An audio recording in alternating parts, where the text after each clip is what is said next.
என்ன வந்து torture to the core. நீ சஸ்பெண்ட் ஆகணும். என்ன இந்த இடத்துல கொண்டு வந்து நிறுத்தி வச்சது யாரு? இந்த எஸ்பி, இந்த இன்ஸ்பெக்டர்னு சொல்றதுக்கே லாக் இல்லாத ஒரு நபர் அவரு. போலீஸ் கான்டக்ட் அண்ட் ரூல்ஸ்ல இது வந்து ரொம்ப மிகப்பெரிய தவறு. தெரியாமலாம் நான் பேசல. இந்த மாதிரி அதிகாரிகள் இருக்கிற வரைக்கும் எங்களை மாதிரி அதிகாரிகள் தண்டிக்கப்பட்டுக்கிட்டே தான் இருப்பாங்க. இன்னைக்கு உங்களுக்கு எல்லாருக்கும் தெரியும் எங்கெங்க என்ன ஆச்சு. சாத்தாங்குளம் வழக்கு மேலதிகாரிகள் தவறான உத்தரவு கொடுத்தனாலதான் இன்னைக்கு அனைத்து போலீஸ் குடும்பமும் கஷ்டப்பட்டுக்கிட்டு இருக்கு. போலீஸ் பண்ணது தவறு இல்லைன்னு சொல்லல, ஆனா அவங்க கஷ்டப்படுறதுக்கு காரணம் யாரு? இந்த மாதிரி உயர் அதிகாரிகள் தவறான ஒரு இது சொல்றதுனாலதான். இதே ஐஎஸ்பியும் அதே தான் பண்ணிக்கிட்டு இருக்காரு. இங்க ஸ்பெஷல் டீமை வச்சுக்கிட்டு துட்டு வாங்கிட்டு இருக்கிறார் அந்த எஸ்பி இன்ஸ்பெக்டர். எனக்கு தெரியும் இதற்கு பிறகு எனக்கு என்ன பிரச்சனை வரும்னு எனக்கு நல்லாவே தெரிஞ்சுதான் நான் இதை வந்து சுய நினைவோடு நான் கொடுக்கிறேன். இன்னைக்கு வேற வழி இல்லாத நான் சொல்ல வேண்டிய சூழ்நிலை வந்திருக்கு. மயிலாடுதுறை மாவட்டத்தில் ப்ரொஹிபிஷன் அண்ட் என்ஃபோர்ஸ்மெண்ட் 2024 இருந்து இந்த மாவட்டத்தில் நான் பணிபுரிகிறேன். சட்டப்படி ப்ரொஹிபிஷன் அஃபெண்டர்ஸை இந்த மாவட்டத்தில், இது காரைக்கால் பார்டரு, கடுமையான நடவடிக்கை எடுத்து சட்டத்தின் முன்பு நிறுத்தி அவங்களுக்கு தண்டனை வாங்கி கொடுக்கிற ஒரு ப்ரொஹிபிஷன் என்ஃபோர்ஸ்மெண்ட் ஆஃபீஸர். உங்களுக்கு எல்லாரும் அனைவருக்கும் ஒன்று சொல்லிக்கிறேன். இந்த ப்ரெஸ் மீட் வந்து எனக்கு தெரியும். நான் காக்கி உடுப்புல தான் நான் கொடுக்குறேன். நான் 1996 வருடத்துடைய பேட்ச் சப் இன்ஸ்பெக்டர் டைரக்டர்ஸை நான் வந்து கிட்டத்தட்ட 30 வருட காலமாக காவல்துறையில் பணிபுரிஞ்சுக்கிட்டு இருக்கிறேன். நான் மேலதிகாரிகளிடம் இருந்ததே நல்ல ஒரு இது பெற்றவன், மதிப்பு மிக்க ஒரு சொல் பெற்று தான் பல்வேறு இடங்களில் வேலை செஞ்சுருக்கிறேன். நான் வந்து இன்டெலிஜென்ஸில் ஒர்க் பண்ணியிருக்கிறேன், ஸ்பெஷல் பிரான்ச் சிஐடியில் ஒர்க் பண்ணியிருக்கிறேன். நான் வந்து உளவு பிரிவு ப்ளஸ் லா அண்ட் ஆர்டர் குற்றப்பிரிவு, தென் எஸ்பி செக்யூரிட்டி, தென் ஸ்பெஷல் டிவிஷன், கமாண்டோ ஃபோர்ஸ், மாநில மனித உரிமை ஆணையத்தில் கடந்த 5 வருட காலமாக நான் பணிபுரிந்து அதிகாரிகளிடம் நல்ல மதிப்பு பெற்றிருக்கிறேன். நான் போலீஸில் வந்து எனக்கு தெரியும் இதற்கு பிறகு எனக்கு என்ன பிரச்சனை வரும்னு எனக்கு நல்லாவே தெரிஞ்சு தான் நான் இதை வந்து சுய நினைவோடு நான் கொடுக்குறேன். ஏன்னா I was totally confused, I was totally blind, I am totally in mental agony, I am totally in stress because the senior officers are targeting me from the day where I inquired state human rights கமிஷனில் ஒரு முக்கியமான வழக்குகளை விசாரிச்சிருக்கேன், பல வழக்குகளை விசாரிச்சிருக்கிறேன். ஆனாலும் அப்பயே என்னுடைய உயர் அதிகாரிக்கு மேலே நான் எந்த விதமான ஒரு இதையும் நான் சொல்லலை. ஏன்னா இது வந்து ஒரு டிசிப்ளின் டிபார்ட்மெண்ட். எனக்கு எல்லாருக்கும் தெரியும், உங்களுக்கு தெரியும், பொதுமக்களுக்கு தெரியும். இன்னைக்கு வேற வழி இல்லாத நான் சொல்ல வேண்டிய சூழ்நிலை வந்திருக்கு. நான் மனித உரிமை ஆணையத்தில் வேலை செய்யும் போது காஞ்சிபுரத்தில் சிவகாஞ்சி காவல் நிலையத்தில் ஒரு முக்கியமான வழக்கு ஆய்வாளருக்கு கஸ்தூரின்றவங்க இறந்து போனதை விசாரித்து பிளாக் அண்ட் ஒயிட்டில் இதில் போலீஸ் வந்து சித்திரவதை உண்டு, இதில் போலீஸ் வந்து தப்பு பண்ணியிருக்காங்க, சில உயர் அதிகாரிகள், சில காவலர்கள், உதவி ஆய்வாளர்கள்லாம் சம்பந்தப்பட்டிருக்காங்கன்ற ஒரு ரிப்போர்ட்டை நான் என்னுடைய chairperson Thiru Manikumar, chief justice of Kerala, is in charge of state human rights கமிஷனுடைய சேர்பர்சன், அவருக்கு அறிக்கை கொடுத்தேன், பிரிலிமினரி அறிக்கை கொடுத்தேன். அந்த அறிக்கையை அவர் என்ன பண்ணார், அரசாங்கத்துக்கு அனுப்பிச்சார். Home secretary, chief secretary, DGP sir உடனடியாக என்னை அங்கிருந்து மாற்றுதல் பண்ணாங்க.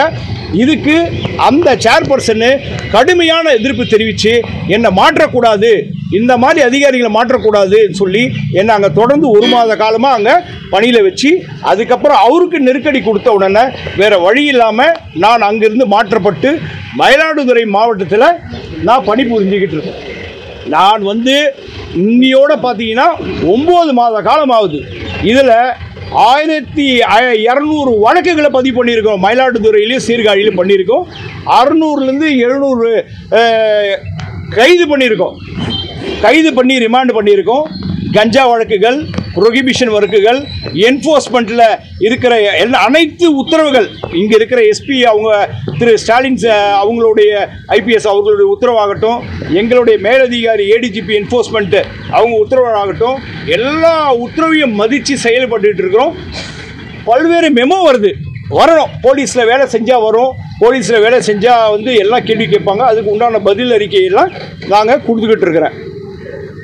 இப்படிப்பட்ட சூழ்நிலையில் இன்னைக்கு எனக்கு வந்து என்னென்னா ஒரு கஷ்டம் என்னன்னா, எங்கள் உயர் அதிகாரி, எனக்கு மேலே இருக்கிற உயர் அதிகாரி, மாவட்ட கண்காணிப்பாளர் ஒரு மறுப்பு அறிக்கை கொடுத்துருக்கிறார்.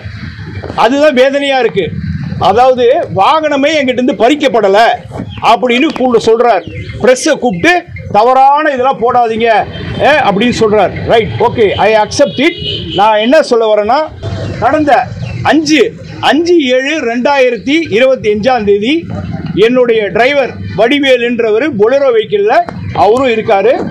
அப்படி இருக்கிறவர் என்ன பண்ணுறாரு, இந்த மாவட்டத்தில் ARSI திரு செந்தில்குமார் அவர் வந்து இந்த வாகனம் உடனடியாக ஆனரபிள் மினிஸ்டர் திரு மெய்யநாதன் அவங்களுக்கு எஸ்கார்ட்டுக்கு வண்டி வேணும்னு சொல்கிறாங்க. நான் சொன்னேன், புரோட்டோகால் படி அது மாதிரி கொடுக்க முடியாது. ரெண்டாவது, நான் இன்டென்சிவ் ரைடில் இருக்கிறேன், இந்த வாகனத்தை நான் கொடுக்க முடியாது. அப்படி இந்த வாகனத்தை கொடுக்கணும்னா நீங்கள் ஒரு ஆர்டர்ஸ் பாஸ் பண்ணுங்கள், நான் வண்டியை கொடுக்குறேன்னு சொல்லி சொன்னேன். அதுக்கு அந்த வடிவேல் போலீஸ்கிட்ட அந்த ARSI நான் உங்கள் டிஎஸ்பிகிட்ட பேசிக்கிறேன்னு சொல்லிட்டாரு. அவரும் நீங்கள் டிஎஸ்பிகிட்ட பேசிங்கன்னு சொல்லிட்டார். உடனடியாக அந்த ARSI என்கிட்ட பேசுகிறாரு. நான் மறுப்பு தெரிவிச்சிட்டேன். அதுக்கப்புறம் 2 மணி நேரம் கழித்து நான் 1996வது பேட்ச் எஸ்ஐ, டைரக்ட் எஸ்ஐ, இன்னைக்கு வந்த 2008ஆம் பேட்ச் உடைய இன்ஸ்பெக்டர், SB இன்ஸ்பெக்டர்னு இருந்துக்கிட்டு என்ன நீங்கள் எங்கே இருக்கிறீங்களோ அங்கேயே இருந்துட்டு வண்டியை உடனடியாக அனுப்புங்கன்னு சொல்கிறாரு. நான் சொன்னேன், இந்த உத்தரவை நீங்களாம் எனக்கு பிறப்பிக்க முடியாது.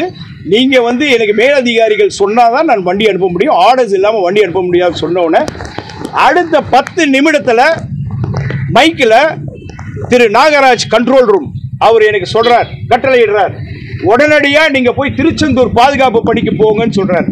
ரைட், முருகப்பன் கூப்பிடுறாருன்னு சொல்லிவிட்டு திருச்செம் பந்தோபஸ்துக்கு மைக்கிலேயே சொல்லிட்டு போய் 5ஆம் தேதி பாதுகாப்பு பணிக்கு போனேன்.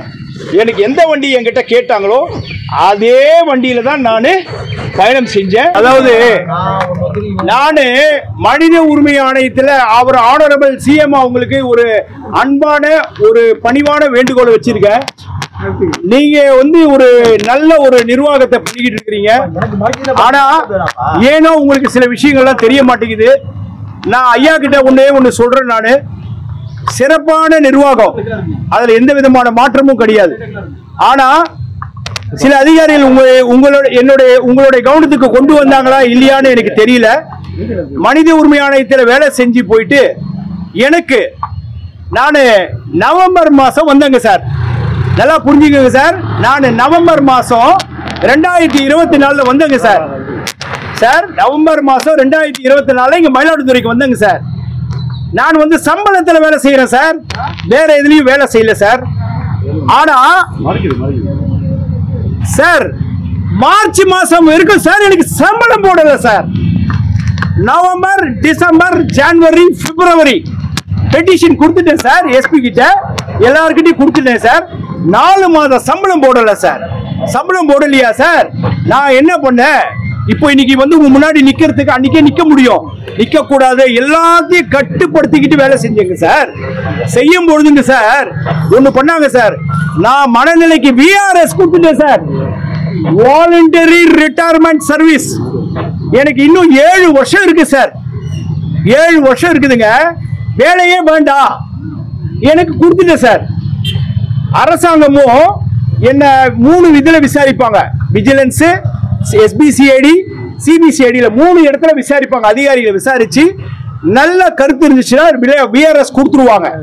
எல்லாத்துலயும் விசாரிச்சு என் மேல எந்த விதமான குற்றச்சாட்டு இல்லைன்னு சொல்லி எனக்கு வந்தவன VRS கொடுக்கறதுக்கு ஏப்ரல் 30 போக வேண்டியது, ஏப்ரல் 1 போக வேண்டியது மார்ச் மாசம் எனக்கு 15ஆம் தேதி வந்தவன மாவட்ட அதிகாரி SP அவங்க, இதே SP அவங்க கூப்பிட்டு அட்வைஸ் பண்ணி வேண்டாம் போகாதீங்க இருங்க சொல்லி, அப்புறம் எங்க குடும்பங்கள்லாம் சொல்லி, நான் இது 2வது செகண்ட் இன்னிங்ஸ் நான் போயிட்டு இருக்கு. VRS கொடுக்க போனேன் நான். அப்படிலாம் போன அதிகாரியை இன்னைக்கு என்ன வந்து டார்ச்சர் டு தி கோர். நீ ஏன் VRS போய் வாங்கணும், பென்ஷன் வாங்கணும், பென்ஷன்லாம் வாங்க கூடாது, நீ சஸ்பெண்ட் ஆகணும். என்ன இந்த இடத்துல கொண்டு வந்து நிறுத்தி வச்சது யாரு? இந்த SP, இந்த இன்ஸ்பெக்டர்னு சொல்றதுக்கே லாக் இல்லாத ஒரு நபர் அவரு.